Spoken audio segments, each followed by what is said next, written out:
Good evening आप सभी लोगों को in my channel know your stock means this channel is basically for knowing about the stock you are purchasing. कोई भी stock अगर आपको परचेज करना है तो उससे पहले अपने स्टॉक को जानना है। इसके रिगार्डिंग फर्स्ट वीडियो में हम इस सेकेंड वीडियो है। फर्स्ट वीडियो में हमने एलटी फूड का क्या क्या देखा था। हमने बहुत सारे जो फाइनेंशियल मैट्रिक्स है उसके बारे में पढ़ा। फर्स्ट सेकंड मैंने बताया था कैश फ्लो के बारे में बताया था उसमें, जो फर्स्ट फाइनेंशियल मैट्रिक्स है। सेकंड मैंने सेल्स ग्रोथ के बारे में बताया था। सेल्स ग्रोथ आप समझ रहे, सेल्स ग्रोथ का एक फॉर एग्जांपल के साथ आप सेल्स ग्रोथ हम कैसे समझेंगे। सपोज मान लीजिए कि इस आपका एक मैन्युफैक्चरिंग है जिसमें आप शैम्पू का बोतल बनाते हैं। फिर लास्ट ईयर आपने 100 बोतल बनाया था, इस साल आपने 110 बोतल बनाया। ठीक है, तो इन जो अगर क्वांटिटी में देखेंगे तो 100 आपने बेच इस 100 क्वांटिटी बनाया और बेच दिया, सेल किया। इस साल आपने 110 बनाया और बेच दिया। जो वैल्यू है इन करोड्स, ये वैल्यू ये दिख रहा है, दिस वैल्यू इज दिस। ये वैल्यू क्या है, इसने बेसिकली ये फूड इंडस्ट्री है तो ये चावल वगैरह बनाती है। तो इसने इतना सेल किया, इतने करोड़ का इसने सेल किया। ठीक है, अगर परसेंटेज आपको निकालना है तो कितना होगा। लास्ट ईयर अगर सपोज आपने 100 शैम्पू का बोतल बनाया, इस साल आपने 110 बना के बेचा, तो कितना हुआ, 10% आपका सेल्स ग्रोथ होगी। ठीक है, दैट इज ए वैल्यू में आप sales growth this minus this divided by this करके आप निकाल सकते हैं कितना सेल्स ग्रोथ था। सेकंड जो फाइनेंशियल मैट्रिक्स है दैट इज प्रॉफिट ग्रोथ। क्योंकि प्रॉफिट हम सब लोगों का सबसे फेवरेट होता है प्रॉफिट।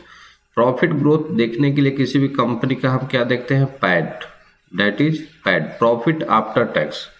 ठीक है, प्रॉफिट आफ्टर टैक्स मीन्स कि जो कंपनी को प्रॉफिट हुआ। सपोज कंपनी कैसे होता है, सपोज हमारा एक कंपनी है या मेरा एक दुकान है, मिठाई का दुकान है।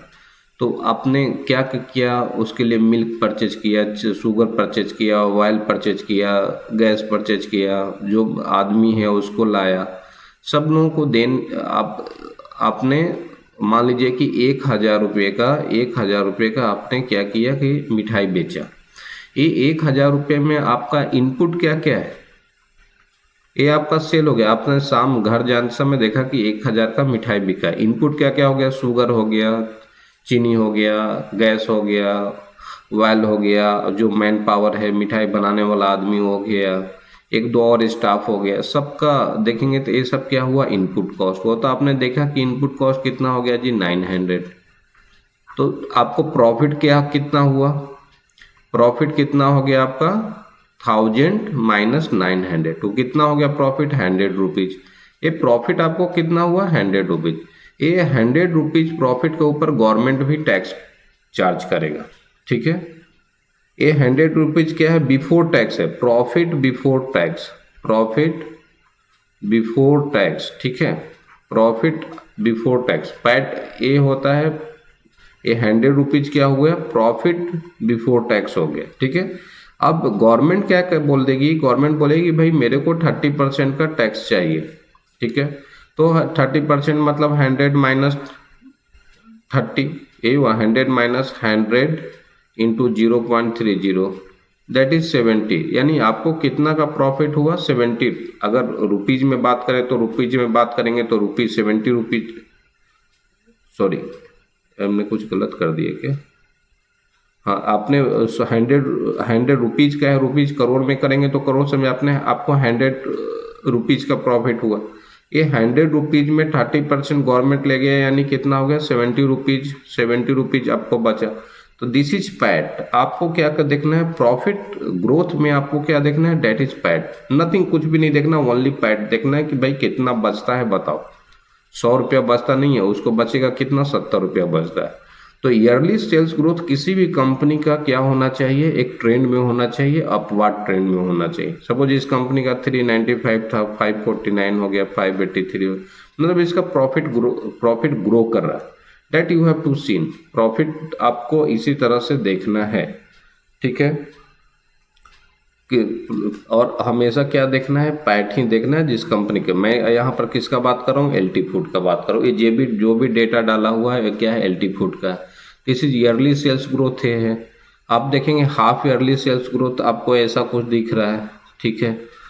क्वार्टरली सेल्स ग्रोथ देखेंगे ऐसा है, सॉरी प्रॉफिट ग्रोथ ऐसा है। तो आप प्रॉफिट ग्रोथ आप क्वार्टरली देख सकते हैं, हाफ ईयरली देख सकते हैं, ईयरली भी देख सकते हैं। ईयरली आपको ज़्यादा क्लियरिटी से दिखेगा कितने परसेंट से ग्रो कर रहा है। तो आप इसको अगर परसेंटेज इस साल और इस साल में प्रॉफिट ग्रोथ कितना हुआ, तो इस साल कितना था जी 583 के माइनस 549 डिवाइडेड बाई 549।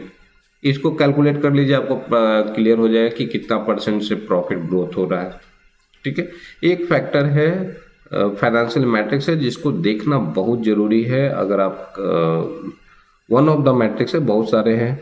नेक्स्ट अगर आप देखेंगे तो नेक्स्ट आपको क्या है, नेक्स्ट जो आपको फाइनेंशियल मैट्रिक्स है डेट इज ईपीएस। बोला जाता है कि अगर आपको कुछ भी देखना है, कुछ एक आप अगर बोला जाए कि आपको एक कोई टर्म देखना है कि इस स्टॉक को खरीदना है कि नहीं खरीदना है, तो आपको क्या देखना है जी, आपको देखना है EPS, earning per share. This is earning per share. आपको क्या देखना है, अगर कोई बोले कि नहीं एक ही बताओ, हमको एक देखना है और हमको कुछ नहीं देखना, तो आपको देखना है ईपीएस, अर्निंग पर शेयर उस स्टॉक का कितना है। तो अब मैं इस में क्या एलटी फूड का बात कर रहा हूँ, तो ईयरली ईपीएस ग्रोथ इसका क्या है, देखिए कितना कितना अच्छा ईपीएस ग्रोथ है। ईयरली ईपीएस ग्रोथ एक अच्छा है। अगर ईपीएस बढ़ेगा ना, स्टॉक का प्राइस बहुत ज़्यादा बढ़ेगा, ठीक है। आप इसको देख, इसका ग्राफ में देख लीजिएगा कि जैसे ईपीएस ग्रो होगा, क्योंकि इसके बाद में और डिटेल आ रहा हूँ। यानी ईपीएस क्या है, अर्निंग पर शेयर। अगर अर्निंग पर शेयर क्या होना चाहिए, ग्रोइंग, इसी टाइप का ग्राफ होना चाहिए, एकदम स्ट्रेट लाइन ऐसा ग्राफ होना चाहिए। देन उस स्टॉक को आपको सोचना है कि हम इसको इन्वेस्टमेंट करेंगे। अदरवाइज अगर ईपीएस ऐसा ग्रो नहीं कर रहा है तो आपको इन्वेस्टमेंट नहीं करना है। सेकेंड, ईपीएस क्या होता है आपका, ईपीएस का जो फॉर्मूला आपको दिखता है, ठीक है, मैं एकदम बेसिक बता रहा हूँ, net income minus preferred dividend divided by weightage average share. आप इसको ऐसा मत समझिए, ईपीएस को समझिए नेट इनकम कितना हुआ डिवाइडेड बाई शेयर होल्डर, जितने जो उसका शेयर है, जो शेयर होल्डर के पास में है, उतना ही समझिए। तो अगर इसको आप एग्जाम्पल से समझेंगे, किसी कंपनी का मान लीजिए 100 करोड़, करोड़ में बात करता हूँ, 100 करोड़ प्रॉफिट है या नेट इनकम, ठीक है। अगर ईपीएस निकालना है तो मान लीजिए कि आपका एक कंपनी है जिसका प्रॉफिट है 100 करोड़, ठीक है, और शेयर आउटस्टैंडिंग शेयर कितना है 50 करोड़।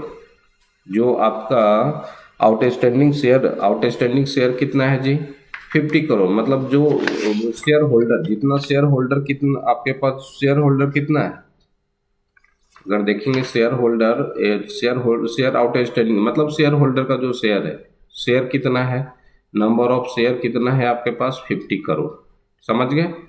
तो आपका ईपीएस कितना होगा, प्रॉफिट 100 बाई 50, एकदम सिंपल कैलकुलेशन कीजिए 2, इस स्टॉक का ईपीएस 2 होगा। आप इतना सारा ये सब में नहीं जाइए कंफ्यूज, क्या होता है इस टर्म को कंफ्यूज। अब डिविडेंड आप निकाल सकते हैं, डिविडेंड क्या जरूरत है, डिविडेंड बहुत ज़्यादा नहीं होता किसी भी स्टॉक का, बहुत माइनर लेवल होता है, माइनर बहुत स्मॉल क्वांटिटी आएगा। आप उसको एग्जैक्ट निकालना है, अगर आपको एग्जाम देना है तो आप ऐसे कीजिए, थंब रूल निकालना है तो ईपीएस निकालने के लिए उसका प्रॉफिट देखिए कितना है। कोई कंपनी अगर 100 करोड़ का प्रॉफिट करती है और उसका नंबर ऑफ शेयर मान लीजिए 50 करोड़, तो इसका ईपीएस कितना आएगा, 2 होगा ईपीएस, ठीक है। मतलब ईपीएस बढ़ने के लिए क्या बढ़ना होगा, आप ऐसा समझिए, ये ईपीएस क्या है, that is profit divided by number of share, यही है ना ईपीएस। तो ईपीएस अगर इंक्रीज कर रहा है, इसका मतलब मैं बोल रहा हूँ कि इस शेयर का ईपीएस इंक्रीज कर रहा है, इसका मतलब क्या इंक्रीज कर रहा है, प्रॉफिट इंक्रीज कर रहा है। नंबर ऑफ शेयर तो करीब करीब मोटा मोटी सेम ही रहेगा, तो इंक्रीज क्या करेगा जी, प्रॉफिट। तो आपको कुछ भी देखना है तो आप एक, अगर कोई बोला जाए कि फाइनेंशियल मैट्रिक्स में एक हमको बताओ कि क्या देखना है, तो आपको क्या देखना है, डेट इज ईपीएस। देखिए ईपीएस में ही आपको सब ग्रोथ दिख जाएगा, प्रॉफिट दिख जाएगा, ठीक है। और कुछ बताने कैसे कैलकुलेट करते बता दिया। अगर किसी कंपनी का प्रॉफिट 100 करोड़ से शेयर उसका मार्केट में 50 करोड़ से, ये ज़्यादा 10 करोड़ होगा, मान लीजिए 10 करोड़ होगा, तब क्या होगा, प्रॉफिट 100 करोड़ हुआ, नंबर ऑफ शेयर 10 करोड़ हुआ, तो कितना हो जाएगा जी, ईपीएस 10 हो जाएगा। प्रॉफिट 100 करोड़ से, नंबर ऑफ शेयर 5 करोड़ से, तो कितना हो जाएगा, ईपीएस इसका 20 हो जाएगा। तो इस टाइप से आप ईपीएस कैलकुलेट कर सकते हैं। नेक्स्ट जो फाइनेंशियल मैट्रिक्स है वो है पी। ये भी कुछ कम नहीं है, इसके बारे में भी आपको अच्छे से समझना है। पी होता क्या है, पी आप देखें किसी भी स्टॉक का जो पी होता है ना, उसका मार्केट प्राइस है, ये आप देखिए मार्केट का प्राइस डिवाइडेड बाई होता है ईपीएस, जो इसके पहले हमने बताया अर्निंग पर शेयर। अब ईपीएस निकालने के लिए क्या करते हैं, ईपीएस क्या है आपका, profit divided by number of share, यही है। और मार्केट प्राइस, आप मार्केट का प्राइस देख रहे हैं, पी इसी से कैलकुलेट होता है, ठीक है। पी क्या है, एक इवेल्युएट करते हैं, पी क्या है आपका, इवेल्युएशन है, स्टॉक का इवेल्युएशन। अगर इवेल्युएशन देखना है तो पी देखते हैं, ईबी बाई बीटा देखते हैं, बहुत सारा रेशियो देखते हैं, बट आप पी देखिए, बहुत सही है और एक अलग एक सही पिक्चर देता है पी। मीन्स आपको अगर किसी स्टॉक का पी फाइंड आउट करना है तो मार्केट प्राइस उसका जो भी चल रहा है, सपोज मान लीजिए कि मैं एलटी फूड का बात कर रहा हूँ, ठीक है, तो एलटी फूड का पी कितना होगा जी, मार्केट प्राइस एलटी फूड का कितना है, तो 413। अभी हमने ईपीएस बताया था अभी लास्ट में ईपीएस बताया था, ईपीएस कितना है 17.43, यही है ना ईपीएस 17.43, तो इसको आप लिख दो 17.43। आप दोनों कैलकुलेट करेंगे ना तो ये आपका ईपीएस उतना ही आएगा, अप्रॉक्स 23 के आसपास आएगा, 23 पॉइंट समथिंग आएगा। तो ईपीएस यही होता है, सॉरी पी क्या होता है, मार्केट प्राइस उसका निकाल लो बाई ईपीएस निकाल लो। ईपीएस क्या होता है जी, profit by number of share, या आप लिख सकते हैं ईपीएस नहीं लिख के market price divided by profit by number of share भी लिख सकते हैं। तो कैसे भी आप कैलकुलेट कीजिए, ये सब बहुत सिंपल होता है कल, बट जानना जरूरी है। अब पी, हम पी का किसके साथ रिलेशन देखेंगे, उस इंडस्ट्री, किसी भी स्टॉक का, अगर आप एफएमसीजी का ले रहे, एलटी फूड का ले रहे, तो आपको इसी एफएमसीजी इंडस्ट्री का क्या देखना है, पी देखना है कंपैरिजन के लिए। आप ऐसा नहीं कि आप इंडस्ट्री एक एफएमसीजी का स्टील के साथ कंपेयर करेंगे, आप एफएमसीजी का कंपनी का आप आईटी के साथ कंपेयर करेंगे, ऐसा नहीं करेंगे। अगर आप कंपेयर अगर करना है, एलटी फूड का पी ज़्यादा है कम है, तो किसके साथ करना है, वो इसी का इंडस्ट्री के पी के साथ करना। तो इंडस्ट्री पी क्या है 57 है, इसका पी क्या है 33 है, ठीक है 23 है, सॉरी 23 है, तो इसका पी कम है, इसका पी कम है। अगर हमको ऐसा मिलता है कि कोई पी कम है, इसका दो मीनिंग है, आप थंब रूल में जाएंगे, लोगों को इंटरेस्ट नहीं है इसको, सिंपल लैंग्वेज में समझिए, लोगों का इंटरेस्ट नहीं है सिर्फ, बट ये स्टॉक में आप देख रहे हैं कि इसका पी कम है।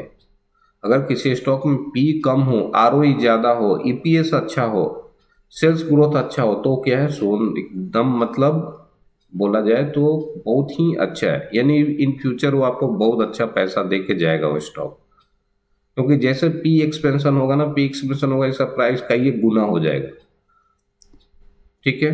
तो इंडस्ट्री पी से इसका पी कम है, इसका ईपीएस भी मेरे हमने देखा, ईपीएस भी अच्छा है, सेल्स ग्रोथ भी अच्छा है, प्रॉफिट भी अच्छा है, प्रॉफिट ग्रोथ भी अच्छा है। इट मीन्स कि ये अगर हम इवेलुएट करें कि स्टॉक क्या है, तो हम सोच सकते हैं कि टर्म आता ना, सोने पे सुहागा है, मतलब ऐसा भी टर्म हम सोच सकते हैं कि अगर ये पी कम है, क्योंकि पी आज न कल इसका एक्सपेंशन होगा, पी जगह एक्सपेंशन होगा तो प्राइस का ये गुना बढ़ जाएगा, ठीक है। बाकी ये 413 एलटी फूड का भी करंट प्राइस है, इसका ईपीएस है, तो आप इसका पी निकालने के लिए क्या होगा, 413 divided by 17.43, approx 23 point something कुछ आएगा, ठीक है। मीन्स कि इट मीन्स इन्वेस्टर, अगर किसी का पी 23 है, इसका मीनिंग क्या है, इसकी का पी अगर 20 है, इसका मीनिंग क्या है कि जो इन्वेस्टर आर विलिंग टू पे 20 for every one of the company earning, मतलब इसका लोगों का क्या होता है, पी एक इमोशन है। सपोज अगर कोई चीज़ आपको अच्छा है, आपने कभी, आप एग्जांपल समझिए, आप मार्केट जाते हैं सब्जी खरीदने, तो सब्जी खरीदने जाते हैं तो एक ही टाइप का सब्जी 3-4 जगह पे रहता है, ठीक है। मान लीजिए भिंडी आपको खरीदना है, भिंडी 4 जगह पर, कोई आपको 30 रुपये किलो देगा, कोई आपको 40 रुपये किलो देगा, कोई 50 रुपये भी देगा। ये क्यों देता है? That is quality. सब भिंडी ही है, सब भी खाएंगे सब्जी वैसा ही लेगा, लेकिन किसी का भिंडी अगर उसका क्वालिटी वाइज अच्छा है तो हो सकता है वो 50 रुपये भी बेचेगा, और लोग 50 रुपये देकर उसको खरीदते भी है। तो यही पी है, ठीक है। मतलब उस सामान का दाम 30 ही रुपया, सब स्टैंडर्ड 30, लोग इसको 50 दे रहे हैं क्योंकि उसका क्वालिटी अच्छा है। तो डेट इज पी। अब समझ गए पी क्या है? तो एग्जाम्पल समझिए, मार्केट में टमाटर बिक रहा है तो 10 रुपये भी, मैक्सिमम जगह 10 रुपये किलो है, कोई वही टमाटर को 20 रुपये भी बेच रहा है, इसका मतलब, और लोग खरीद रहे हैं, इसका मतलब 10 रुपये के टमाटर को लोग 20 रुपये देने के लिए तैयार है, क्योंकि लोगों को लग रहा है कि ये अच्छा है, तभी तो ज़्यादा वैल्यू दे रहा है ना। तो एक पी प्राइस पी रेशियो भी है जो आप फाइनेंशियल मैट्रिक्स जो आपको देखना चाहिए, ठीक है। सेकंड एक और फाइनेंशियल मैट्रिक्स है, that is share holding pattern. अब जब कभी भी स्टॉक लेते हैं ना तो जरूर शेयर होल्डिंग पैटर्न देख लीजिए कि उसमें क्या है। शेयर होल्डिंग पैटर्न मतलब कौन कौन है बिग इन्वेस्टर, उसमें कौन कौन है, क्या उसमें FII है, क्या उसमें DII है। आपको जनरली देखना है FII और DII है कि नहीं, और उसका परसेंटेज कितना कैसा है, और उसका ट्रेंड लाइन कैसा है। क्या FII उसमें अपना परसेंटेज इंक्रीज कर रहा है, क्या DII अपना इंक्रीज कर रहा है। अगर इंक्रीज कर रहा है देन दिस इज ओके, अगर इंक्रीज नहीं कर रहा है then you have to consider कि नहीं ये कुछ गड़बड़ है। आपको अच्छा लग रहा है इसका मतलब ऐसा नहीं है सबको अच्छा लगेगा। हम लोग तो एक दो स्टॉक को देखते हैं ना, जो बड़े लोग हैं उनको, वो लोग को अगर अच्छा लग रहा है इसका मतलब है कि अगर ये कुछ अच्छा हो रहा है, अब देखिए तो उन लोगों को भी दिखेगा कि अच्छा, वो भी चाहेगा कि हमारा पैसा बने, कौन नहीं चाहता मेरा पैसा बने। यहाँ देखिए 8 था 2024 में, 9 में क्वार्टरली, ये जो है आपका क्वार्टरली है, 8% था, उसने इंक्रीज कर दिया 9.33 कर दिया 2024-12 में, नेक्स्ट क्वार्टर में। ये 2025-3 में मार्च क्वार्टर में उसने और इंक्रीज किया था। मतलब FII को लग रहा है कि इसमें कुछ अच्छा है, ठीक है, इसलिए उसने अपना पैटर्न इंक्रीज कर रहा है, क्योंकि दे हैव बिग मनी। वो बिग मनी, उसके पास बहुत सारा ग्रुप है जो स्टडी करता है, वो लोग डायरेक्ट कंपनी से भी बात करता है, उसको लग रहा है। DII का भी अगर आप देखेंगे तो इसका भी 5 पॉइंट समथिंग था, इसने इंक्रीज कर दिया है। इंक्रीज किया मतलब इसको भी कुछ लग रहा है कि देर इज समथिंग गुड, ठीक है। तो ये भी है शेयर होल्डिंग पैटर्न, आप जरूर देखिए किसी स्टॉक का। नेक्स्ट मैं जस्ट बता रहा हूँ मूविंग एवरेज जो पैटर्न होता है, वॉल्यूम डायनेमिक देख रहा हूँ आप। This is not a fundamental, this is technical analysis है, जो हम किसी भी स्टॉक का टेक्निकल एनालिसिस करते हैं। तो आपको देखना है कि अगर आप डेली है, दिस इज मंथली है, और ये वीकली वीकली टाइम में है। तो आपको ये देखना है कि आप कुछ नहीं, आप बोलिंगर बैंड अगर आप नहीं भी लगाते हैं तो कोई इशू नहीं है। सिर्फ आपको देखना क्या है इसमें कि ये जो रेड लाइन देख रहे हैं दिस इज 200 डेज का मूविंग एवरेज है। डे वाइज में आपका जो स्टॉक है, अगर टेक्निकल एनालिसिस में, इसका मैं बाद में जब बताऊंगा तो डिटेल से बताऊंगा। इस स्टॉक को बता रहा था, बता ये स्टॉक क्या है, 200 डेज मूविंग एवरेज से अभी ऊपर चल रहा है, ठीक है। RSI में देखेंगे तो इसका ये भी सही है। वॉल्यूम देखिए, वॉल्यूम भी कुछ अच्छा, 5 डेज मूविंग एवरेज से काफ़ी अच्छा वॉल्यूम है डे चार्ट में। वीकली चार्ट में भी एक अच्छा कंसोलिडेशन से बाहर निकल रहा है स्टॉक, ठीक है। यहाँ भी इसका वॉल्यूम सही है, बट ऐसा कुछ वॉल्यूम नहीं दिख रहा है। बट मंथली चार्ट में देखिए एक क्या हो रहा है कि यहाँ एक अच्छा वॉल्यूम है, और सुपर ट्रेंड भी हमने लगाया, सुपर ट्रेंड भी बता रहा है ऊपर की ओर बता रहा है, ठीक है। तो डेली चार्ट में सुपर ट्रेंड बहुत अच्छा काम करता है, वीकली में तो और अच्छा काम करता है। इसमें तो कभी आएगा, इसमें तो बहुत बाद में आएगा सिग्नल। मंथली में आपका 20 डेज मूविंग एवरेज अच्छा काम करता है। तो 20 डेज मूविंग एवरेज से देखिए स्टॉक क्या है, ऊपर है, ठीक है। इसमें वॉल्यूम भी, यहाँ पर वॉल्यूम भी अच्छा खासा है मंथली में, ठीक है। ये बनाया हुआ क्या है, इसमें एक RSI है, एक आपका 20 डेज का मूव, ये RSI के ऊपर में ही लगाया हुआ 20 डेज मूविंग एवरेज, ठीक है, और एक 5 डेज मूविंग एवरेज ये निकाल के लगाया हुआ। और यहाँ पर जब ऐसा आता है ना, ये रेड लाइन नीचे आ गया और ये RSI का जो ब्लैक लाइन ऊपर है और ये लाइन ऊपर है, इट मीन्स कि ये काफ़ी, अगर मंथली में आया, मंथली और वीकली में आया है तो this is a very good sign to buy this stock, ठीक है। इसमें इतना ही पॉइंट था हम लोगों को डिस्कस करने के लिए। और अगर नेक्स्ट वीडियो, अगर आपको कोई स्टॉक के बारे में जानना है, जो स्टॉक आपके पास में है, तो आप कमेंट बॉक्स में आप डालिएगा, मैं उसके उस स्टॉक के बारे में एक आपको एनालिसिस करके बता दूंगा। ठीक है दोस्त, ओके, थैंक यू।